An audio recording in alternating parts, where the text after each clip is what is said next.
될성 부른 스타트업 떡잎부터 다르다. 자, 오늘의 주제 될성 부른 스타트업 떡잎부터 다르다입니다.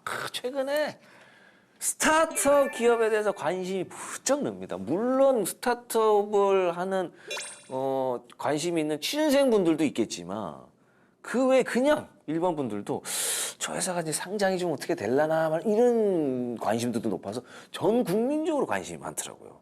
스타트업 기업에 대해서. 그래서 이제 뭐 취준생분들 예전에는 이제 대기업 지원이 좀 많았다면 요즘에는 이제 스타트업 지원을 좀 옮겨가는 좀 추세다. 이렇게 좀 볼 수가 있는데 실제로도 그렇습니까? 대기업이 많습니까? 스타트업을 좀 옮겨가는 추세입니까? 굉장히 많이 느껴요. 요새 저도 체감을 하고 있는 게 스타트업으로 이제 취업 준비생분들도 굉장히 많이 지원하고 계시고요. 옛날만 하더라도 정말 대기업이랑 스타트업은 상대 자체가 안 됐거든요. 근데 지금은 상대가 되고 있다. 네, 이거를 체감하고 있습니다. 지금 뭐 시총으로 따지면 뭐 역전이 뭐 되고 이미 이제는 스타트업으로 시작했다가 대기업이 돼버리는 그런 기업들이 많잖아요. 이미 언론에서도 너무 많이 나오고 있고 성공 사례들이. 지금 뭐 이게 무슨 주문 같기도 한데 제가 지금 여기 보는데 네카라쿠베. 네. 네카라쿠베 이게 사실 기업 이름 앞글자를 다 따서 지금 하잖아요. 근데 여기에 최근에 또 당토가 추가가 됐다 그래요. 네카라쿠베까지는 제가 어느 정도 좀 공부를 했는데 당토는 뭐예요, 당토? 좀 잘못하신 것 같은데 크네카라쿠베 당토라고 하시면 됩니다. 예. 크가 크래프톤이 원래 제일 앞에 나오는. 크가 없네. 크가 있는데 크크로 제가 봤네요. 누가 써준 거예요? 크크로 봤는데 크네. 네, 크. 아하. 크네카라쿠베. 크가 크래프톤. 네. 크가 가장 선두입니까? 그 선두죠. 선두죠. 그 다음에 IT 업계 중에 최선두가 크래프톤. 와. 그 다음에 뭐 네이버. 이건 뭐 순서라기보다는 그냥 여기 가름하게 지금 파는 우리 거예요. 취준생들 사이에서 네. 만들어진 거 아닙니까? 맞습니다. 크네카라쿠베. 예. 오호. 실제로 지금 크네카라쿠베도 진짜 많이 쓰고 있고요. 네네. 예.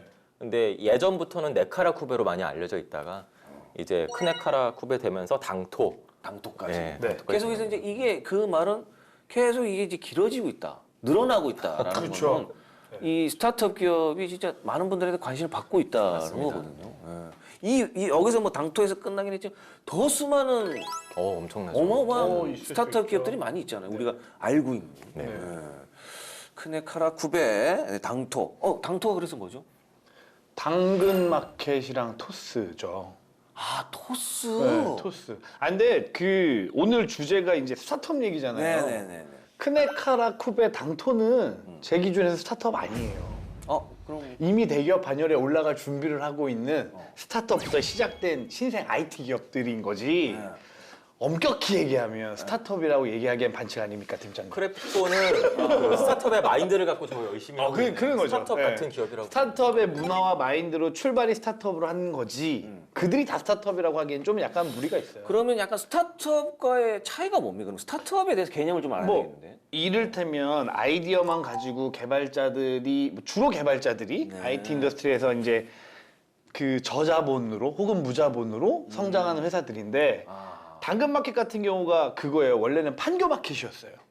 판교에 있는 직장인들끼리 물물 교환을 하는 그냥 카카오 출신의 소규모. 개발자들이 만든 회사였어요. 그들만의 그래서 어떤 리그. 네, 그래서 매출 자체도 3년 동안은 기록된 매출이 없어요. 이런 게 스타트업인 거죠.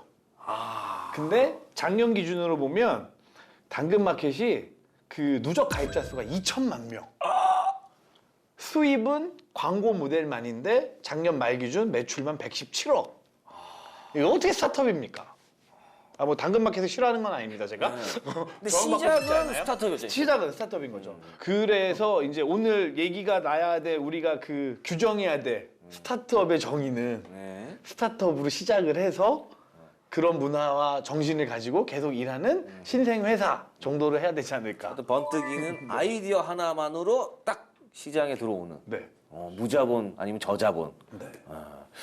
그럼 이게 이제 최근에 국내 스타트업들이 이제 많이 생기고 있다라는 거는 그만큼 또 채용도 많이 한다는 맞습니다. 네. 건데 취업률이 좀 높을 것 같아요. 어떻습니까? 굉장히 높습니다. 오히려 지금 인원이 없어서 못 뽑고 있고요. 네. 오히려 네. 구인난이 그러면. 구인난이 심합니다. 아이고 이거 좀 희소식이 될 수도 있네요, 우리 취준생분들. 정말로요. 예. 그리고 그 스타트업 같은 경우에는 정말 한두 명이서 하는 직원이 한두 명밖에 없는 곳도 있고요. 사장 한 명, 뭐 동업자 한 명 이렇게 하는 경우도 있고. 그러다가 이제 규모가 커지면 이거 사람 빨리 더 구해야 된다. 맞습니다. 그런 거죠.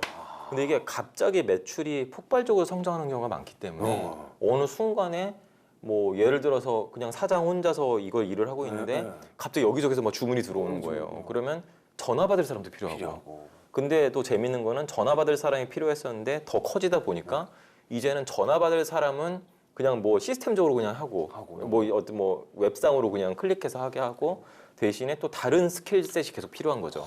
이번에 진짜 마케팅을 제대로 하자 또는 고객 응대를 제대로 하자 이런 식으로 해서 점점 회사가 커집니다. 그러다 보니까 인원들이 정말 많이 필요한데 문제는 그 구인난이라고는 하지만은 또 취업 준비생분들께서 느끼시기에는 와닿지 않으실 거예요. 나 계속 너도 떨어지던데. 맞아요. 예.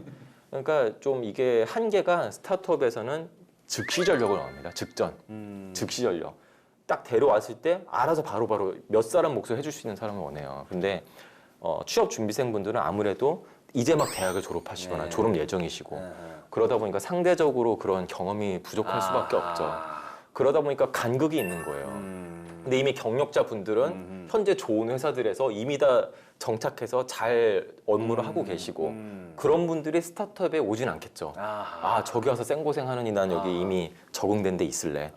그러다 보니까 그런 간극이 벌어질 수밖에 없습니다. 당연히 어떤 위화감을 느낄 수밖에 없네요. 맞습니다. 이미 이제 이 회사가 갑자기 이렇게 성장하다 보니까 좀 전문 인력이 필요하다 보니까 신입보다는 네.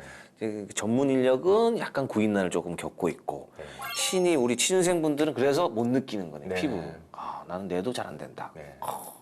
그런 또 간극이 있는 것 같아요. 저는 좀 어두운 얘기하고 싶어요. 사실은. 크네 카라 쿠베 당토 말고 진짜 스타트업들 그 뒤에 시드머니를 이제 모으러 IR 자료 뿌리가면서 이제 비즈니스 시작하는 스타트업들에도 취업을 많이 하시더라고요. 이유는 진입 장벽이 낮아요. 왜냐하면 초기 오픈에서 시작할 때 즉시 전력감도 필요한데 내가 시킨 대로 일할 사람도 필요해요. 그렇죠.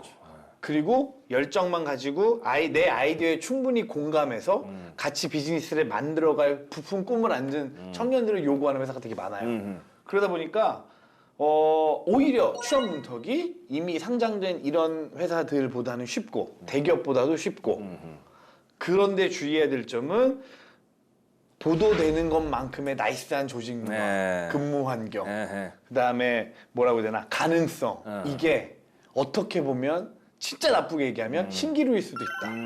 그래서 사실은 취업준비생 여러분들이 스타트업에 가는 것도 좋은데 내가 보는 스타트업이 제가 아까 농담처럼 얘기했던 거기가 무슨 스타트업이에요 라고 했던 거기를 본인이 착각하고 있는 거 아닌가. 그래서 나는 계속 떨어지는데 무슨 구인난이야 라고 생각하는 거 아닌가.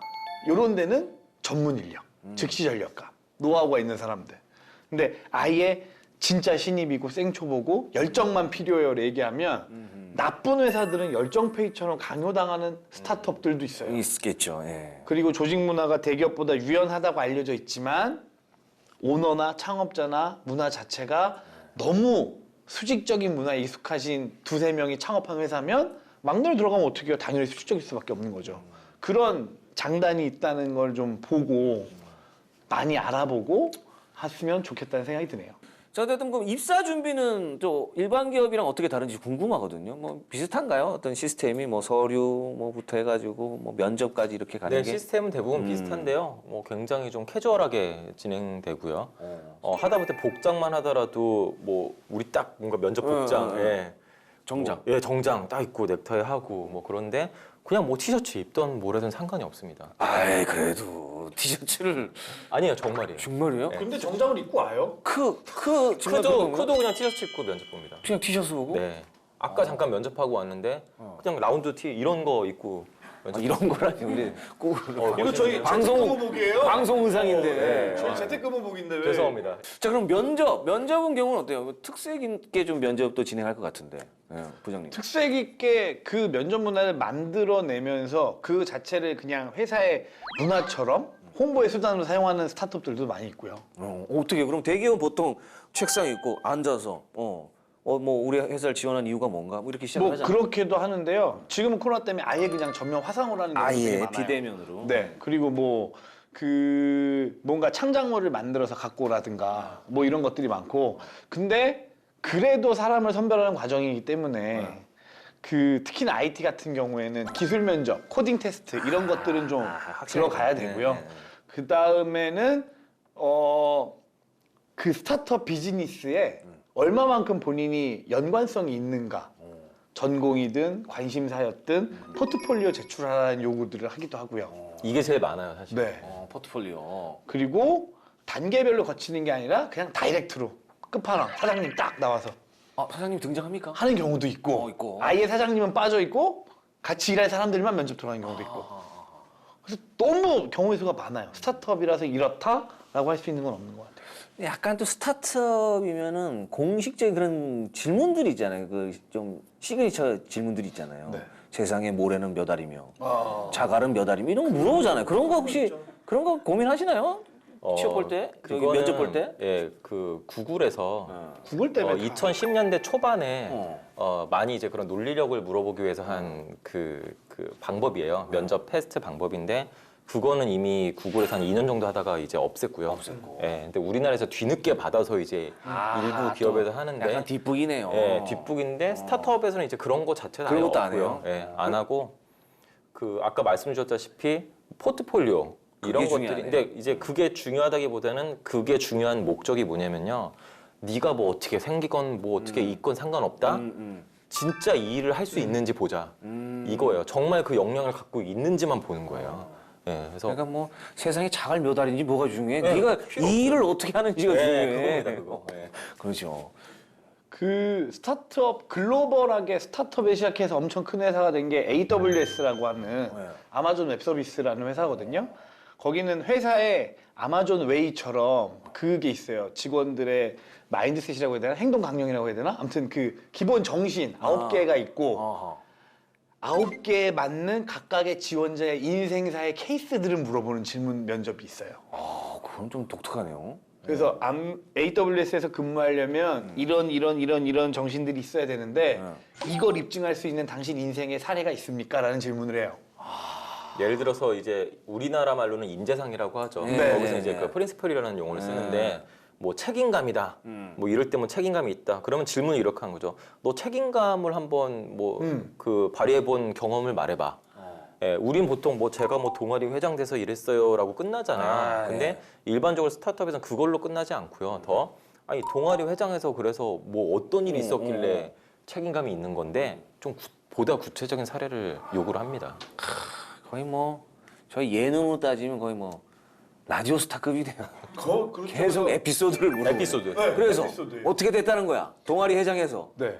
계속 물어보네요. 그래서 특히나 스타트업 같은 경우에는 자율과 책임이 되게 중요한 가치잖아요. 그렇죠. 그러면 지원자는 저 혼자 알아서 플랜 세우고 조직의 목표를 향해서 이렇게 일할 수 있는 사람입니다를 내 스스로 입증해내야 돼요. 면접에서.